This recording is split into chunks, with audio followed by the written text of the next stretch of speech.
俄疯狂拉仇恨，战机羞辱英国航母，梅德韦杰夫公开嘲讽日本，这是嫌弃英日援武武器太少，还是破罐子破摔了？乌俄战争打到现在，俄军的劣势已经很明显了，远程精确打击武器不多，实施情报又不行，整天被乌军海马斯炸。按理说，俄罗斯这个时候的重点应该是调整作战方式，争取获得战场优势。结果呢，天天给自己拉仇恨，不是掏出核大棒威胁全世界，就是嘲讽英日跟在美国后面没一点主见。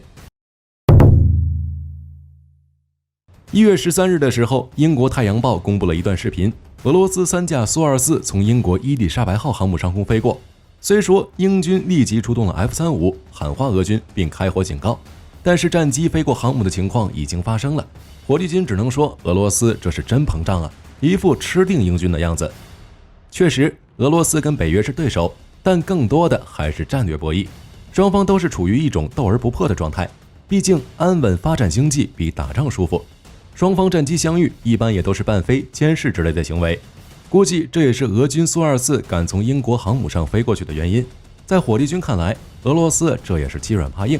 如果把英国伊丽莎白号航母换成福特号，火力军就不相信俄罗斯还敢这样干，敢靠近方圆10公里直接干掉。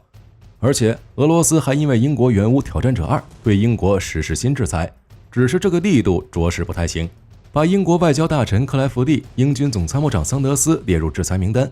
接下来2人不能进入俄罗斯，一块被制裁的还有其他英国政客。说实话没啥用，去俄罗斯还要担心会不会被友军导弹误伤，还不如不去。看看隔壁英国制裁的力度，刀刀暴击。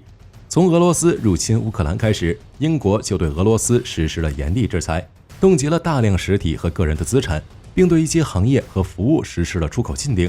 现在俄罗斯造不出标准的远程精确制导导弹，就有英国的一份功劳。不过俄罗斯制裁官员之类的也都是惯例，从乌俄开战到现在，一直都是制裁英国官员和商界、新闻界等人士。还有什么把核潜艇部署在英吉利海峡，在苏格兰附近海域举行海上军演等威慑，对英国造成不了什么实质性的伤害。唯一有麻烦的就是资源。不过英国不买俄罗斯的资源，亏的还是俄罗斯。俄罗斯经济本来就不行，没有外汇收入就更穷了。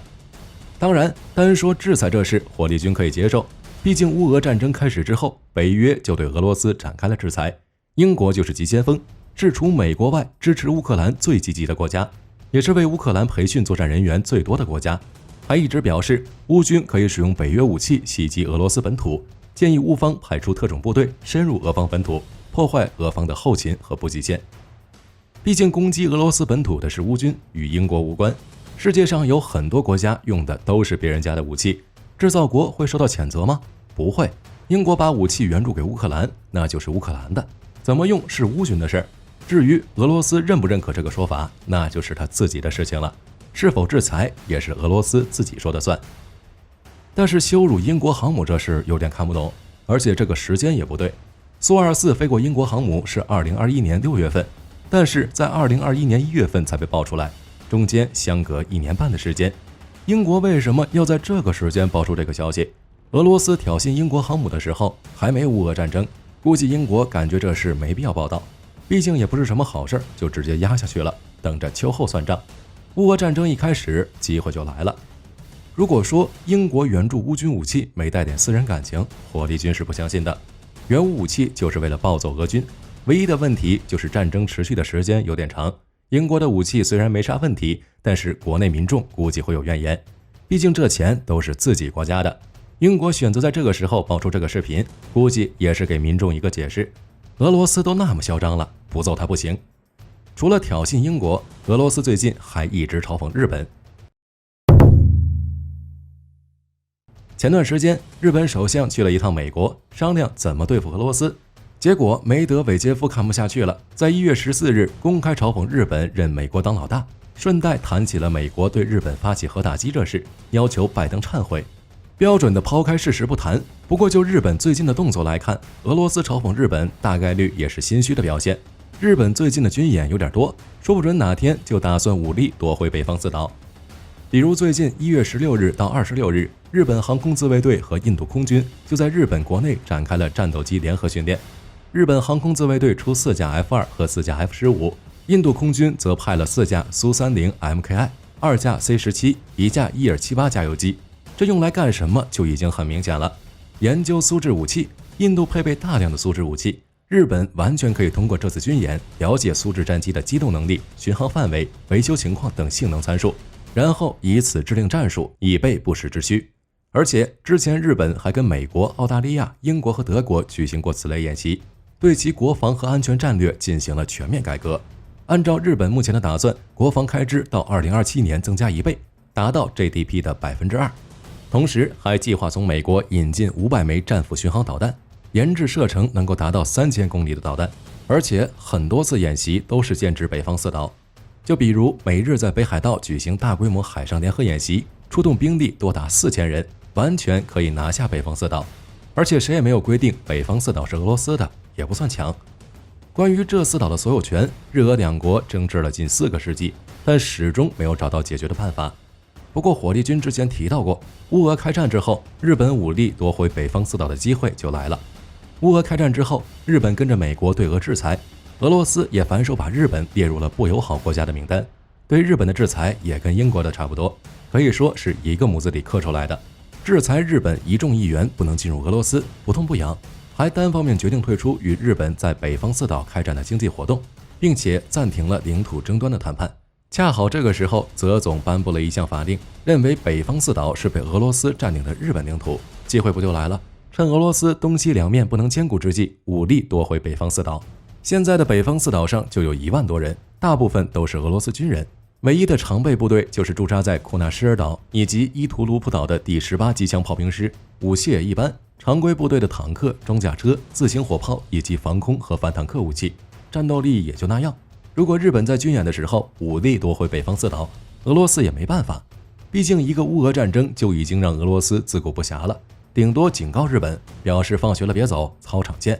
这也是俄军目前唯一能做的事了。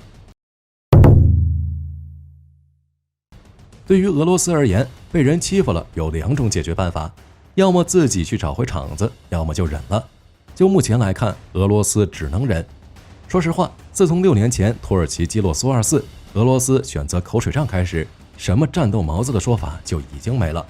或者说，从苏联解体的那一刻开始，战斗民族就开始拉胯了，也就靠着那几千枚大保卫顶着。从乌俄战争这儿就能看出来，常规军力打一场局部战争或者反恐战还可以，遇见正规战争就不行了。俄罗斯也知道这种情况，所以一直在警告以及核大棒威慑，结果警告无用，也没有实际动作。没办法，开始玩花活，被国际组织明文禁止的亚核级武器真空弹扔了，偷袭核电站企图控制能源来扭转败局的计谋也落空了，对贫民区狂轰滥炸逼迫乌克兰妥协的龌龊事也干了，性能最优越的战机苏34也派去了，结果连王牌飞行员都给活捉了，连黑海舰队的军舰都被炸沉了。他还能干什么？核武？现在核大棒也没人信了。北约都已经认定普京不会使用核武器，如果俄罗斯率先使用核武，那么就会导致俄罗斯排除在文明国家名单之外，经济被完全冻结，只靠国内经济上补不上战争这个窟窿的。现在俄罗斯面临的国际制裁已经摧毁了俄罗斯经济的造血能力，加上每月上百亿美元的大单，俄罗斯根本拖不起。总的来说，出来混，拳头经济才是最重要的，偏偏俄罗斯都没有。俄罗斯区1.7万亿美元的 GDP 不到美国的1/10，军事实力也是如此。